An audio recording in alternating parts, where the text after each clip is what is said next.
এমন একটি এইচটিএমএল অঙ্ক দেওয়া আছে এবং বলা হলো এইচটিএমএল কোড গুলা লিখো। তখন আমাদের কিভাবে এইচটিএমএল করতে হবে, যেখানে বলা যে this is my home page, এটা বোল্ড করা আছে, ঠিক আছে, অর্থাৎ বোল্ড করা আছে এবং এর নিচে একটা আন্ডারলাইন আছে। ওকে, তার নিচে লেখা আছে Bangladesh is a land of rivers and canals, অর্থাৎ Bangladesh is a land of, এই লাইন থেকে ভেঙে এই লাইনে হবে। ঠিক আছে, দেখো এখানে কয়েকটা ট্যাগের ব্যবহার। ঠিক আছে, তো এই অঙ্কটা আমরা আজকের ক্লাসে শিখবো। দেখো, যে কোনো এইচটিএমএল শুরু করতে গেলে আমাদের যা লিখতে হবে যে এইচটিএমএল, যেহেতু এইচটিএমএল অঙ্ক, ঠিক আছে, এইচটিএমএল। তারপর দেখো আমরা এর পূর্বের অঙ্কগুলো আমরা দেখছি, এইচটিএমএল এর পরে লিখছি হেড, হেডের পরে টাইটেল, তারপর টাইটেলটা কি নামে সেভ হবে তা লিখলাম, তারপর হেডটা ক্লোজ করলাম। দেখো এই অঙ্কের ক্ষেত্রে তোমরা যদি হেডটা না লিখো, হেড টাইটেল এগুলা যদি না লিখো কোনো প্রকার প্রবলেম নেই, তো আমরা হেডটা লিখলাম না। ওকে, তো এইচটিএমএল এর পরে আমরা লিখলাম হচ্ছে বডি। ঠিক আছে, এইচটিএমএল এর পরে লিখলাম বডি। তো বডি বলতে বডির মধ্যে পুরো অংশ। এট ফার্স্ট আমাদের যে কাজটা করতে হবে যে this is my home page, এই অংশটা হচ্ছে বোল্ড করতে হবে, অর্থাৎ লেখাগুলা বড় দেখাবে। ঠিক আছে, অনেক বড় বড় মোটা মোটা দেখাবে। এজন্য আমাদের একটি ট্যাগ ব্যবহার করতে হবে। এই ট্যাগটির নাম হচ্ছে বি, অর্থাৎ বোল্ড ট্যাগের জন্য বি ট্যাগ ইউজ করতে হবে, বিতে বোল্ড। ঠিক আছে, তাহলে লেখা বড় করার জন্য বোল্ড ট্যাগ বি। ঠিক আছে, তারপর দেখো নিচে আন্ডারলাইন, নিচে আন্ডারলাইনের জন্য ইউজ করতে হবে ইউ ট্যাগ। ইউতে হচ্ছে আন্ডারলাইন, নিচে আন্ডারলাইন। কিসের নিচে underline? This is my home page, এটার নিচে আন্ডারলাইন। তাহলে যার নিচে আন্ডারলাইন তা লিখবো দিস ইজ মাই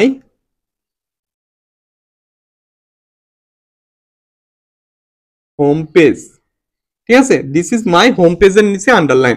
এখন দেখো যে ট্যাগটা পরে শুরু করব সে ট্যাগটা আগে শেষ করব, বিষয়টা মনে রাখবা। তাহলে ইউ ট্যাগটা পরে শুরু করা, এজন্য ইউ ট্যাগটা আগে শেষ করব, অর্থাৎ ইউতে আন্ডারলাইন স্ল্যাশ ইউ। তারপর দেখো বি তে বোল্ড, বোল্ড ট্যাগটা শেষ করব, বি তে বোল্ড। এখন দেখো এরপরে আমাদের যে কাজ, দেখো এই this is my home page, এই লাইন থেকে এই লাইনটা ভেঙে আসছে, তারপর আবার এই লাইন ভেঙে আসছে, পর্যায়ক্রমে ভেঙে আসার জন্য একটা ট্যাগ ব্যবহার করতে হবে, অর্থাৎ এটাকে বলা হয় ভাঙা ট্যাগ। ভাঙা ট্যাগের জন্য ব্যবহার করতে হবে বিআর। ঠিক আছে, ভাঙা ট্যাগের জন্য ব্যবহার করতে হবে বিআর। তো লিখবো বিআর, এটা বি আর, এখানে স্ল্যাশ চিহ্নর মতো দিব। ঠিক আছে, বিআর স্ল্যাশ। ঠিক আছে, তার মানে এটা লেখার ফলে এই লাইনটা ভেঙে অপর আর একটা লাইনে চলে আসবে। ঠিক আছে, তারপরে দেখো Bangladesh is a land, Bangladesh is a land. তো এই বিষয়টা লিখবো বাংলাদেশ ইজ এ ল্যান্ড।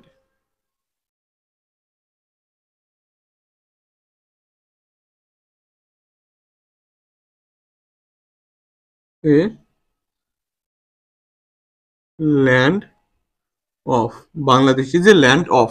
তারপরে দেখো এই লাইনটাও ভেঙে আবার অন্য আরেকটা লাইনে আসছে, এজন্য আমরা লিখবো কি বি আর, অর্থাৎ বি আর, অর্থাৎ ব্রেক ট্যাগ, অর্থাৎ ভাঙা ট্যাগ।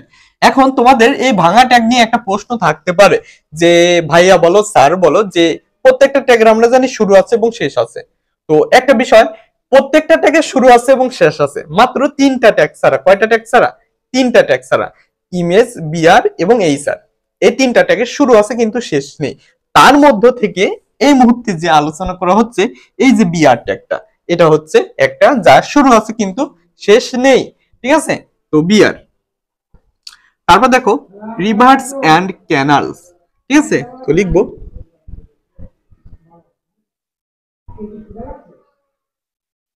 Rivers and canals. ঠিক আছে, ফুল স্টপ। দেখো এই লাইন থেকে তো আর কোনো ভাঙা অংশ নেই বা ভাঙার প্রয়োজন নেই। ঠিক আছে, তাহলে আমাদের অঙ্কটা শেষ, তাহলে আর ভাঙা ট্যাগ ইউজ করার প্রয়োজন নেই। তো এখন দেখবো আমরা যে ট্যাগগুলা শুরু করছি বাট শেষ করিনি, উক্ত ট্যাগগুলা শেষ করব। দেখো এখানে বডি ট্যাগটা শুরু করছিলাম বাট শেষ করিনি, তো শেষ করব যে বডি,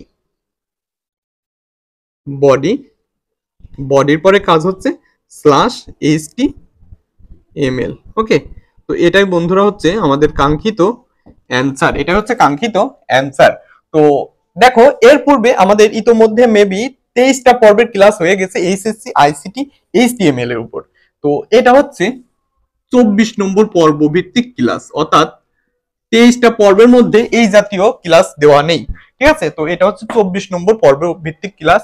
তো এইগুলা পর্বভিত্তিক ক্লাস, এইগুলা ছাড়াও অর্থাৎ এই 24টা ক্লাস ছাড়াও অনেকগুলা প্র্যাকটিস জাতীয় ক্লাস দেওয়া আছে, কিছু ইম্পর্টেন্ট অঙ্কগুলা যা পরীক্ষায় আসার মতো। ঠিক আছে, তো ওই উক্ত অঙ্কগুলা দেওয়া আছে, উক্ত অঙ্কগুলাও তোমরা দেখে নিবা। এর পূর্বের ভিডিওগুলাই দেখে নিতে পারো, নিচে ভিডিও ডেসক্রিপশনে লিংকও দেওয়া থাকবে, তোমরা দেখে নিতে পারো। তো আমরা এইচএসসি 2024 ব্যাচের শিক্ষার্থীদের জন্য একটি অনলাইন কোর্স চালু করে রয়েছি আমাদের কেয়ারিং টিচিং সেন্টারের পক্ষ হতে। তো কোর্সটির নাম হচ্ছে এইচএসসি আইসিটি সমান পানি।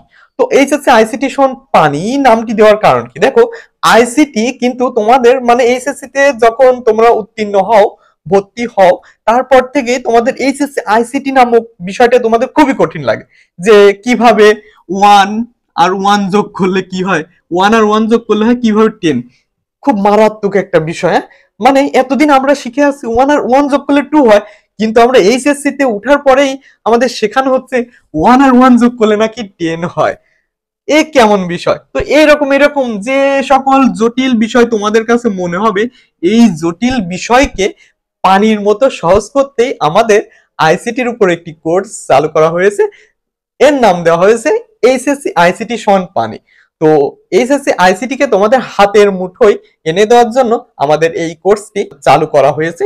তো তোমরা যারা আমাদের এইচএসসি আইসিটি তে কোর্সে আইসিটি অনলাইন কোর্সে ভর্তি হতে চাও, তারা আমাদের হোয়াটসঅ্যাপ নাম্বারে যোগাযোগ করো। তো দেখা হবে নতুন করে একটা ভিডিওতে, সে পর্যন্ত তোমরা সবাই ভালো থাকো, সুস্থ থাকো, আল্লাহ হাফেজ।